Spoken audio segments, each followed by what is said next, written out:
சென்னையில் பெற்ற தந்தையை மகளே கொல்ல முயன்ற அதிர்ச்சி காட்சிகள் வெளியாகியிருக்கின்றன. இந்த சம்பவம் தொடர்பாக மகன் அளித்த புகாரின் பேரில் கொலை முயற்சி வழக்கு பதிவு செய்யப்பட்டுள்ளது.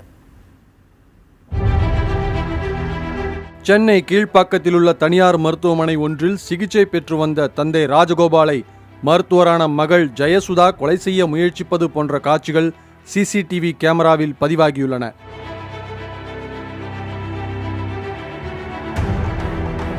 கடந்த ஆண்டு நடந்ததாக கூறப்படும் இந்த சம்பவத்தின் சிசிடிவி காட்சிகள் தற்போது வெளியாகியுள்ளன.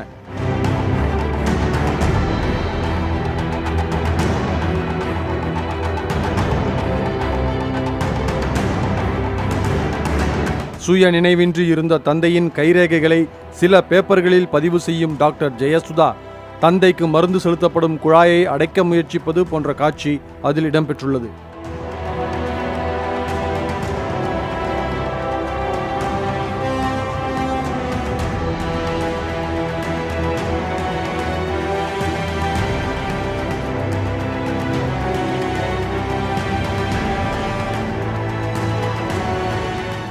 செவிலியர் உள்ளே வருவதை அறிந்த டாக்டர் ஜெயசுதா கைரேகை மையை அழித்துவிட்டு தனது மகனுடன் அங்கிருந்து வெளியேறுவதாக காட்சி இடம்பெற்றுள்ளது.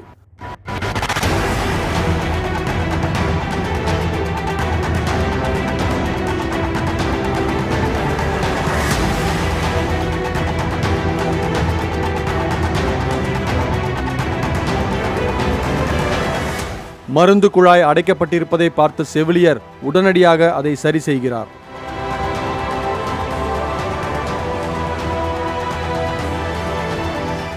இந்நிலையில் 2 மாதங்கள் கழித்து ராஜகோபால் உயிரிழந்தார்.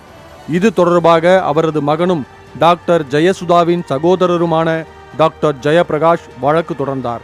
அந்த வழக்கில் டாக்டர் ஜெயசுதா மீது தந்தையை கொல்ல முயன்றதாக வழக்கு பதிவு செய்யப்பட்டுள்ளது. மருத்துவர் ஜெயசுதா மீதான குற்றச்சாட்டு குறித்து விசாரணை நடைபெற்று வருவதாக தமிழ்நாடு மருத்துவ கவுன்சில் தலைவர் செந்தில் புதிய தலைமுறையிடம் தெரிவித்துள்ளார்.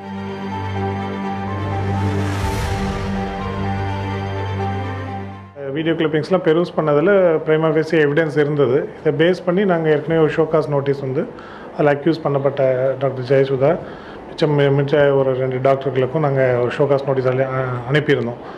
அதுக்கு அவங்களுடைய பதில் வந்து திருப்திகரமாக இல்லை. இந்த ஸ்டேஜில் வந்து அவங்கள பர்சனல் என்கொயரிக்காக போன ஜூலை 22 நாங்கள் சம்மன் பண்ணியிருந்தோம். அதில் அவங்க வர முடியலன்னு ஒரு தகவல் தெரிவித்திருந்தாங்க. அடுத்த கட்டமாக இந்த ஆகஸ்ட் 30 ஒரு டிசிப்ளினரி கமிட்டி மீட்டிங் இருக்குது.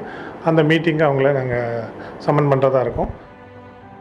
குற்றச்சாட்டு தொடர்பாக மருத்துவர் ஜெயசுதாவை தொடர்பு கொண்டது புதிய தலைமுறை. ஆனால் அவர் பதிலளிக்க மறுத்து தொலைபேசி இணைப்பை துண்டித்து விட்டார்.